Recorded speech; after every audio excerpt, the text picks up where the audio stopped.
the shield of faith as its own piece, which is separated out for us to look at uniquely as its own piece. Last week we saw this. We just read this. In all circumstances, take up the shield of faith, with which you can extinguish all the flaming darts of the evil one. So last week we talked about how Paul said, stand therefore. And we talked about the armor. We talked about the belt of truth, the breastplate of righteousness, and the shoes of peace as being those pieces of armor that you would always have with you. Obviously, you would have a belt and you would have shoes. But, you would always have these pieces of the armor with you, even if you weren't marching. Like it's stand, therefore. Like guard duty is what's going on. You're on watch. Stand. But the shield of faith represents a whole new avenue of thought for us. This isn't like being ready to guard or be on guard duty anymore. It's not a readiness issue because it's a direct threat that is happening. The threat isn't out there. The threat is present and upon you. It's right in front of you. And so therefore you need this shield so that you can extinguish the flaming arrows of the evil one, which are apparently being actively shot at you. Now, let me rewind a little bit, because in our modern way of thinking, we think of the shield as being something like what Kirk Douglas had in all of those, those mid-60s movies about the Bible, that round shield, and I think Spartacus, okay, that's what I'm thinking of. All right, but like a Roman gladiator outfit. That's actually a buckler. That's not what's in view in terms of this shield. The Greek word in the passage is thyrion, from which comes from the root word thyra, which means door. And that suggests that Paul is thinking about the Roman scutum. The Roman scutum was a huge shield. It was about 2.5 feet wide, about 4 feet tall. And its purpose was to guard everything on a soldier from his knees, ankles, depending on how tall he was, maybe his ankles, from his knees all the way to the top of his head, right? It was huge. And because it was huge, it was obviously very heavy. And you wouldn't be marching around with the Roman scutum. They were not, contrary to our modern depictions of Roman soldiers marching in formation across thousands of miles with a huge shield on them. They wouldn't do that. They would store it away. They'd put it on a wagon because it was too heavy. And you only needed it at certain times. Now, if it was so heavy and so hard to carry, why did they make it so big? Well, the scutum was only used at a particular point in a military campaign. See, every other piece of armor that you put on, you kept on you in readiness so that if there was a sneak attack, you could instantly engage in the battle. The helmet, the breastplate, the shoes, even the sword, right? That you would have it with you, but not this shield. The shield was only used when you were making an assault on a fortified position, like a walled fortress. So when you're actually assaulting the walls, you have to recognize that's the most dangerous point in the entire battle for the entire army, right? Because you're out in the open and the enemy is behind a wall. You might have 10 times the force as the enemy has. But you see, you're out here on the ground and they're up there on the wall. And the easiest thing for them to do is to just rain these arrows or flaming objects, it wouldn't necessarily have to be arrows, down on the enemy.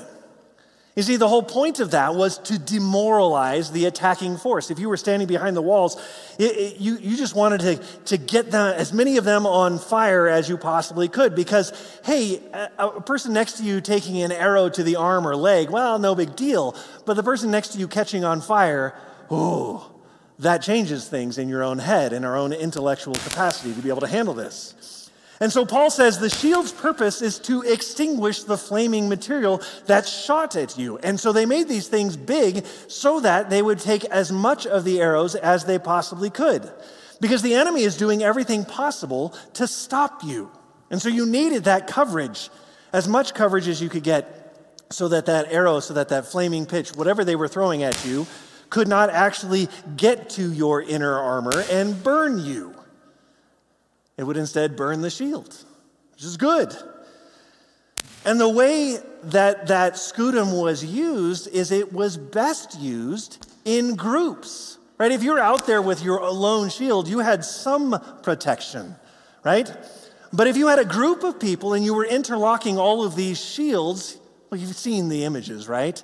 These interlocking shields present a wall in its own right, but a moving wall. You become a phalanx of shields. See, nobody charges a fixed position alone. They don't do that. So all of these shields together bring a protection that cannot be had alone from these fiery darts. Now, what does that mean, fiery darts? Now, often the term fiery in the New Testament has to do with suffering. It has to do with trials. For example, Peter says in 1 Peter chapter 4, verse 12, "Beloved, do not be surprised at the fiery trial when it comes upon you to test you, as though something strange were happening to you, but rejoice insofar as you share Christ's sufferings." So what is the fiery trial? What's a fiery dart? Well, it looks like this. You're kind of motoring along in your own life and then minding your own business, and then somebody says, "We need to test to see if it's malignant." There's a fiery dart. Or you get T-boned by someone who ran a red light and you're in the middle of that intersection when they did it.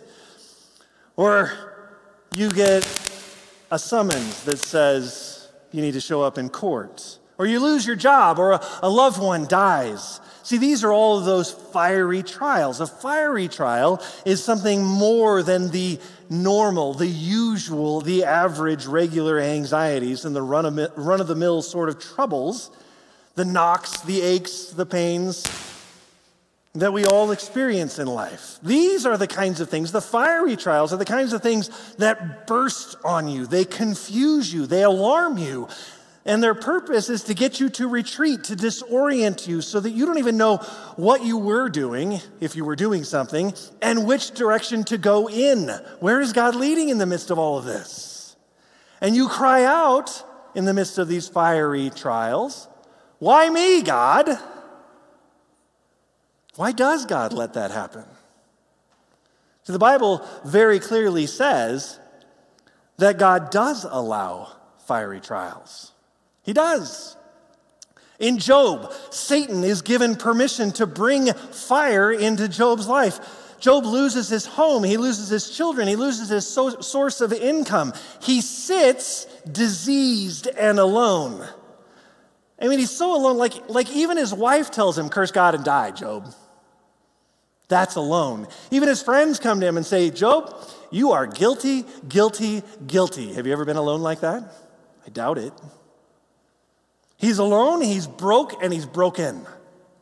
Why? Well, you read the beginning of Job, you see why. Satan wanted to try to test Job's faith to see whether or not Job would actually deny God. And Satan's purpose is to present enough flames, throw enough flames at Job that he backs down and that he gives up on God.